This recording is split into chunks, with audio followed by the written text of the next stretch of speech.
This is Bob Oliphant from the Westford Historical Society and Museum, bringing you episode 34 of Season 2 of the Westford Wardsman podcast. The Westford Wardsman newspaper was part of Turner's Public Spirit, a weekly newspaper in Ayer a century ago. In this episode, we'll be reading the Westford Wardsman for the week ending Saturday, August 21st, 1909. I'll elaborate on what was happening in Westford 114 years ago. This issue begins with the About Town section. This is written by Samuel L. Taylor. Mr. and Mrs. Joseph T. Richardson observed the 10th anniversary of their marriage last Sunday afternoon at their home on the Lowell Road. A large number of special invitations were sent out, and many responded.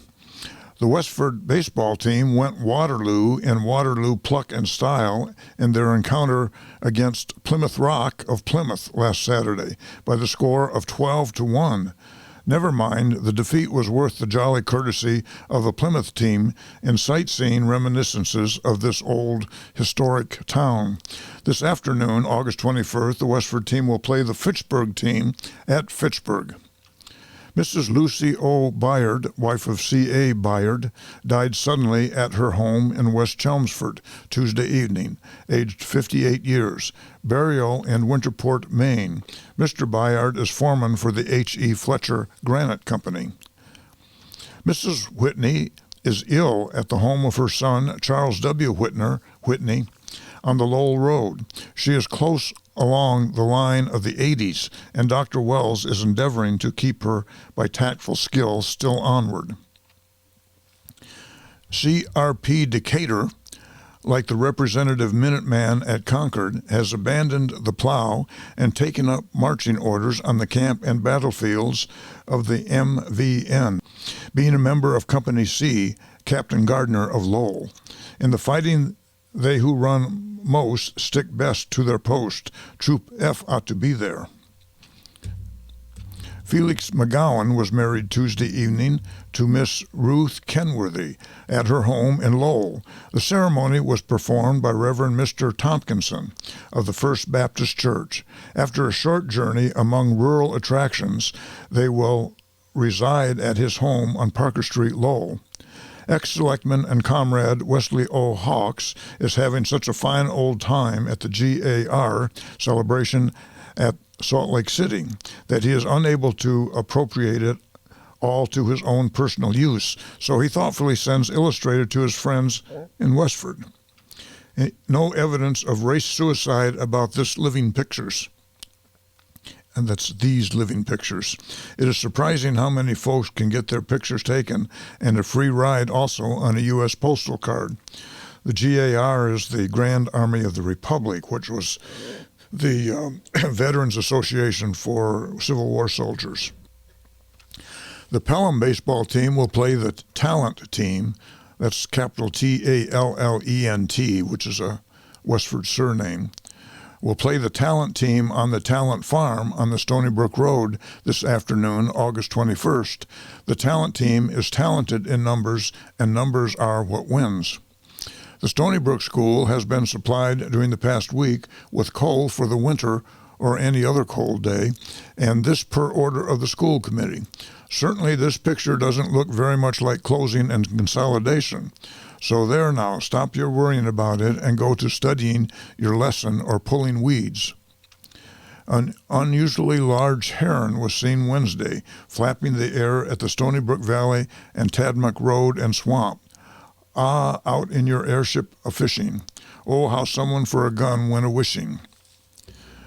The salt of the earth lost some of its savor when Deacon Andrew S. Wright ceased giving forth its flavor. Mrs. Andrew Wright is visiting friends and camp meeting at Sterling, and Warren E. Karkin is guardian for the horse. You may recall that we read Deacon Andrew Wright's obituary last week. The next section is called Reunion. The Spalding Light Cavalry Association held its second annual reunion at Nabnasset last week, Thursday. This was what used to be Troop F Cavalry. It became an association, essentially a men's club, 2 years ago, apparently, called the Spalding Light Cavalry. The weather was loyal to the day, the heat was turned off to the point of comfort, the gentle breezes stirred the water to respond with gentle waves, the oak and pine forest nodded approvingly of the beauty of the scene and gentleness of the day. Facing the lake, the forest, the hill, and the sunshine, as the Chelmsford band played the Old Oaken Bucket, why search literature or insist on the tiresome climbing of travel in search of the tonic of wholesome exhilaration? Lo, it is close to thee if there is time and training to gather it. Other contributory forces that added to the loyal, joyful day was the personal influence of the 250 soldiers and soldiers' wives, widows, children, honorary soldiers, and invited guests. If of this soldiery reunion none had ever seen service beyond the limitations of the peaceful tin soldier, yet this did not detract from the reminiscences of the old camp days, with all the humorous incidents that usually are played in the ranks of blank cartridge soldiers. Dinner was served by the D.L. Page Company of Lowell at 1:30. This was another factor that justified the day and the ability of blank cartridge soldiers. They always did have real effective ability in this direction, with an inability to cease hostilities when everything was conquered. This excellent dinner was an exceptional conqueror. Another of the loyal, gladsome, eloquent events of the day was the address of the Honorable Solon Stevens of Lowell on the life of Abraham Lincoln. It was a clear, eloquent, impartial review of his life from the log cabin to the White House, with inspired prophecy in its modern tact shown to be clearly fulfilled. Mr. Stevens has an eloquence of personality at all times. A theme like this serves to augment it. If Mr. Stevens brought the eloquence of seriousness to his audience, it was quickly followed by that humorous balance wheel, S. Thompson Blood of Concord Reformatory, a member of Troop F Cavalry and Association, now as of old always ready with the eloquence of the humorous. Comrades of Troop F were present from Westford, Groton, Billerica, Lowell, Chelmsford, Carlisle, and scattering representations from other places. In the early forenoon, the following officers were elected: President Captain Sherman H. Fletcher of Westford, Vice President Captain Horace W. Wilson of Carlisle, Secretary Lieutenant Edward Fisher of Westford, Treasurer Sergeant Charles E. Bartlett of Chelmsford, Standing Committee Lieutenant Edward Fisher, Lieutenant W. J. Quigley of North Chelmsford, Lieutenant Everett C. Williams of Groton, Sergeant Caleb L. Smith of Lowell, Entertainment Committee Lieutenant Edward Fisher, Sergeant James F. Mooney, and Colonel Royal S. Ripley of North Chelmsford. It was voted to purchase a pool table to be placed in the upper hall of the association building, and to have water installed in the building from the Westford Water Company's system. The building was the house that's now at 20 Boston Road, and the town had recently laid a water line down Boston Road, I believe. The next section is the Westford Center section. Miss Mary Moran, our village nurse, is at home after a 3-week stay with Mr. and Mrs. David Desmond in the south part of the town, with whom she leaves a baby daughter. That's Helen T. Desmond, who was born July 28, 1909. The H.V. Hildreths were at camp over Sunday. Edwin Flagg of Frankfort, Kansas, is visiting his native town, a guest of the Elliott F. Humistons at the family homestead where Mr. Flagg was born. That's the Flagg House on Flagg Road, I believe. It is 9 years ago that he was here last at the time of his sister's death, the late Mrs. Harriet Humiston. Her maiden name was Flagg. She died July 11th, 1900. She was the wife of Samuel G. Humiston, who died in 1915, or would die in 1915. Mr. Flagg has gained 2 new relatives in the family circle since his last visit: Mrs. Elliott F. Humiston, née Emma G. Johnson, and Elliott F. Humiston, Jr., who was born August 20th, 1906. Mrs. Margaret Fletcher, who formerly lived at the Abel Fletcher homestead, has returned to her home in Cambridge after visiting old friends and neighbors in her former neighborhood. The Donald Camerons have been enjoying 2 weeks of camp life at the Bowers Camp at Nabnasset Pond. This week they have been touring in their auto along the South Shore with headquarters at West Harwich. Mr. and Mrs. William Woodward were weekend guests of Mr. and Mrs. G.W. Good at their camp last week. Saturday evening, Mr. and Mrs. Good entertained delightfully a group of friends at bridge whist. Selectman Andrew Johnson, who, with Wesley O. Hawks and Frank Hawks, have been attending the GAR encampment at Salt Lake City, sends cards to his daughter, Mrs. Humiston, of places visited along the way. One shows a picture of a bridge at the Royal Gorge where their train passed. The next train that came after them had a dreadful smash-up with 5 lives lost and many injured. Their many Westford friends are very grateful that this trio were not on this ill-fated train. Mrs. Sarah and May Atwood attended Old Home Week Day Wednesday at Pelham, New Hampshire, which was their father's native town. Their father was Daniel Atwood, mentioned previously in this article. Next section is funeral services. The funeral services for the late Andrew S. Wright were held last week, Friday afternoon. There were prayers at his late home at 2 o'clock, followed by the service at the church, of which he had been a faithful and devoted member for 32 years. There was a good representation of the membership of the church, besides relatives, neighbors, and friends who came to pay their last respects to one who had lived a good and honorable life in their midst. The absence and inaccessibility of Mr. Marshall was much regretted, and in his absence, Reverend Paul G. Favor of the Congregational Church in Littleton was the officiating clergyman. Had Mr. Favor had long acquaintance with Deacon Wright in life, he could not have conducted these last sad services with more sympathetic and comforting insight to both relatives and friends alike than he did. He paid sincere tribute to the worth and excellence of the deceased, both in prayer, remarks, and a beautiful poem, and in closing added wise and earnest counseling to the living.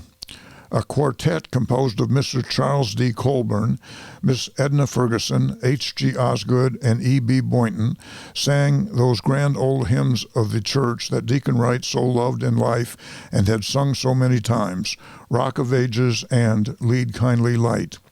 The bearers were Harvard L. Wright, Henry L. McCluskey, M.D., Frank O. Garvin, and Thomas Newcomb. Interment was in the family lot in Fairview Cemetery. The next section is called A Fine Trip. Reports come from the, quote, jolly campers, end quote, consisting of Messrs. Marshall, Wright, Prescott, and Perkins, of a thoroughly good time during the week that they were out in the open. In all, they completed 80 miles of travel, and as would be expected, encountered some low temperatures, 54 degrees at the Tip Top House and 41 degrees on the mountain trails. The party left Center Harbor Monday, climbed White-Faced and Passaconaway, where they slept in open camp. Wednesday through Wanna-Lancet and up Chikorua, sleeping that night on hay in a barn. To Jackson on Thursday, where Mr. Perkins left the party for his home in Grafton. Friday in Carver Lakes Camp, climbed Mount Wildcat. Saturday in Tuckerman's Ravine.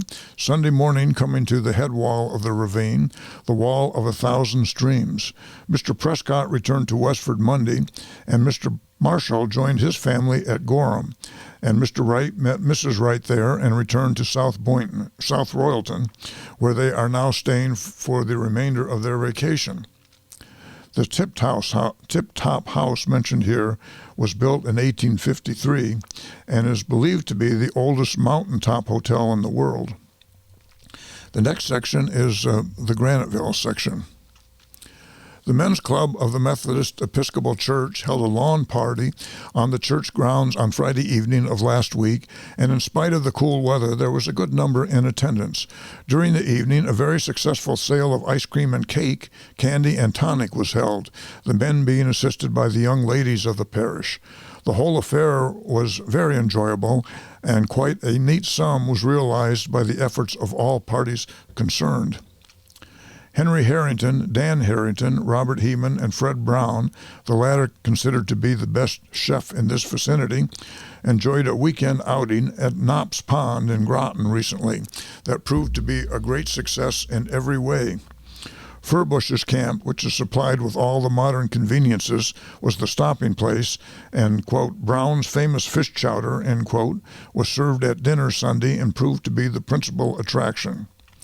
Many people from the village attended Court Wanalancet Gala Day that was held in North Chelmsford last Saturday. In the afternoon, a baseball club that represented Court Westford of this village played a 9 from Court Wanalancet, and the Graniteville club won by a score of 7-4. In the Graniteville lineup were such well-known players as Bob McCarthy, Jack Healy, Alfred Prynne, Jack Queasy, James Healy, and Joe Howarth, a combination that was capable of winning any game years ago. Nevertheless, the game proved to be very interesting, and the boys had a very enjoyable time. Mrs. Ruth and Helen Furbush are now visiting for a few days with Mr. and Mrs. John Quinn of Lawrence, after which they will spend a brief vacation at Salisbury Beach and other nearby resorts. Miss Mildred Lorman of this village and Miss May Atherton of Lowell are now spending their vacation at Hampton Beach and other resorts. Mr. and Mrs. George W. Wyman and daughter Mabel of Camden, New Jersey, are now visiting friends both here and in Forge Village. Fred Parker, janitor of the Sargent School here, has now attended to all the minor repairs about the school building, giving it a thorough cleaning, and is rapidly getting things in readiness for the opening of the fall term, September 7th. Mr. and Mrs. John Quinn of Lawrence have been recent visitors at the house of Mr. and Mrs. Frank L. Furbush in this village. The next section is called Baseball. The Pawtucket Blues of Lowell visited here on Saturday afternoon, and in a well-played game that was replete with heavy hitting on both sides, met with defeat at the hands of the Graniteville Blues by the score of 13-10. The Lowell team is considered one of the heaviest batting clubs in the Stony Brook League, but was forced to admit that they met their match in the Graniteville Blues, who pounded their first pitcher out of the box and scored 7 runs in the first inning. As both teams were tied for first place in the league race, each club made every effort to win a victory. And although the visitors looked dangerous at times, the locals, by good, fast playing, held them in check and landed the game. A large number were in attendance and cheered the good plays at every opportunity. On Saturday afternoon, August 21st, the Blues will play the Brookside Club at Hillside Park, this village, and as this game will be played in conjunction with the St. Catherine's Church picnic, no doubt a large crowd will be in attendance. Next is the Forge Village section. Alvin S. Bennett and sister, Mrs. Mary I. Drake, have returned from their western trip, having spent the last 3 months at his old home, Weyauwega, Wisconsin. Weyauwega, Wisconsin. They made several trips to various points. Among the places visited was the Chain of Lakes, Waupaca, Wisconsin, and the flour mills in Minneapolis. When returning to Massachusetts, they stopped at Niagara Falls. Although both Mr. Bennett and sister have passed the 70 milestone, they enjoy their trip with as much enthusiasm as much younger people. Mrs. James Libby and granddaughter, Miss Verna Shaw, returned to Mansfield Wednesday, having visited Mr. and Mrs. W.E. Parsons. Mrs. Henry Catchpole was taken suddenly ill Thursday of last week at her home. Although more comfortable, she is not out of danger. The old spinning room of Abbott and Company is being torn down to make room for a new 3-story brick mill. Forge Village thus loses one of its oldest landmarks.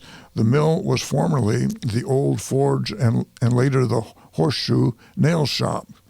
Invitations have been issued for the wedding of Miss Jessie Catherine Wilson, daughter of Mr. and Mrs. William H. Wilson, to George Henry Weaver, only son of Mr. and Mrs. William Weaver. The marriage is to take place at her home Wednesday, August 25th. Reverend T.L. Fisher entertained the choir of St. Andrew's Mission at his summer home, Leggett Hill, Pratt's Junction, last Saturday afternoon. A 5 o'clock tea was enjoyed in real camp fashion. They arrived home a tired but happy party. And that's the news in Westford for the week ending August 21st, 1909. Thank you for listening, and thanks to Nick Woodbury of Westford Cat for providing technical support. You can find transcriptions and podcasts from the Westford Wardsman at our website at museum.westford.org, or visit the Historical Society's Facebook page for more Westford news from a century ago. This is Bob Oliphant, and I hope you will join us for next week's Westford Wardsman podcast. Thank you.